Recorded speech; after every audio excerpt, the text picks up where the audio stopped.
আমরা মানব সৃষ্ট দুর্যোগ ডেকে আনতেছি, আর আল্লাহ প্রদত্ত যে প্রোটেকশনটা আছে এটাকে যে বনায়নটা হয়েছিল, ম্যানগ্রোভ ফরেস্টটা তৈরি হয়েছে, সেটাকে পেট্রোল দিয়ে আগুন দিয়ে জ্বালিয়ে দেওয়া হয়েছে।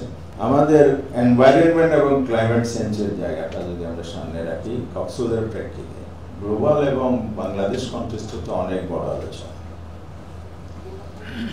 তাই আমাদের এখানে পরিবেশ যে বিঘ্নিত হচ্ছে সেটা কারা কিভাবে করছে আমরা কম বেশি জানি। কারণ আমার অনেক সম্পদ আছে, কিন্তু এই সম্পদটা যদি আমরা প্রটেক্ট করতে না পারি তাহলে সম্পদ থেকে কি লাভ? আর মাননীয় সেক্রেটারি সাহেব বলেছেন, আপনি বলেছেন মেরিয়াপানা, তো এটাই ওনার ভালো লাগে, তো আমারও এরকম নাম ভালো লাগে, প্রত্যেকের ছোট নাম পাই।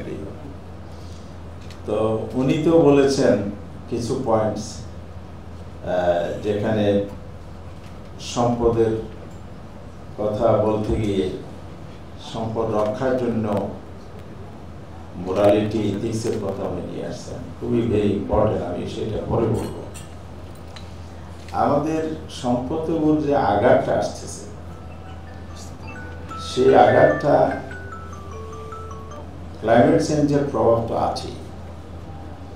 জলোচ্ছ্বাস, ঘূর্ণিঝড়, সমুদ্রের পৃষ্ঠের উচ্চতা বৃদ্ধি, এই যে নানা ইম্প্যাক্টগুলো যে আমাদের এনভায়রনমেন্ট, আমাদের ভূখণ্ডর ক্ষয়ক্ষতি, জনপদ বিধ্বস্ত করা, এগুলো যেমন আছে, এটা সুরক্ষার জন্য আল্লাহ তাআলা ন্যাচারাল কিছু জিনিস আমাদের দিয়েছে।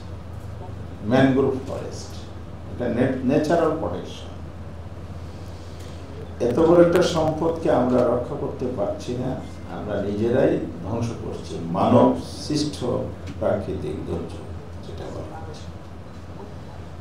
চকরিয়ার দিকে দৃষ্টি দেন, আমাদের তো একই ডিস্ট্রিক্টের ভিতরে সব চিনি। চকরিয়ার সুন্দরবন যে বিশাল ম্যানগ্রোভ ফরেস্ট ছিল সেটা কি আজ আছে?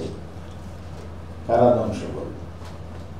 সেটা একেবারে ধ্বংস করে এখন এক শ্রেণীর প্রভাবশালী গোষ্ঠীর বাণিজ্যিক কেন্দ্রে পরিণত হয়েছে, চিংড়িকে বানানো হয়েছে। আমি যদি আমার মহেশখালীতে আসি, সোনাদিয়া যে বনায়নটা হয়েছিল, ম্যানগ্রোভ ফরেস্টটা তৈরি হয়েছে,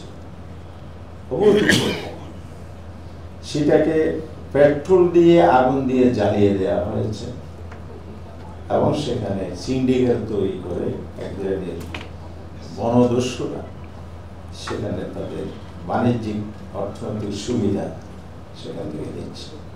এই দুটো উদাহরণ দিয়ে কক্সবাজারের প্রায় উপকূলবর্তী এলাকা, কুতুবদিয়া, পেকুয়া এন্ড আদার্স, না পেকুয়ার উজানটিয়ার এদিকেও, আবার ছোট ভাই সাফায়াত উজানটিয়ার এই উপজেলা, সেখানেও ম্যানগ্রোভ ফরেস্ট এখনো দৃশ্যমান কিছু আছে, অনেকগুলো ধ্বংস হয়েছে, টেকনাফ নদীর পাড়েও আছে।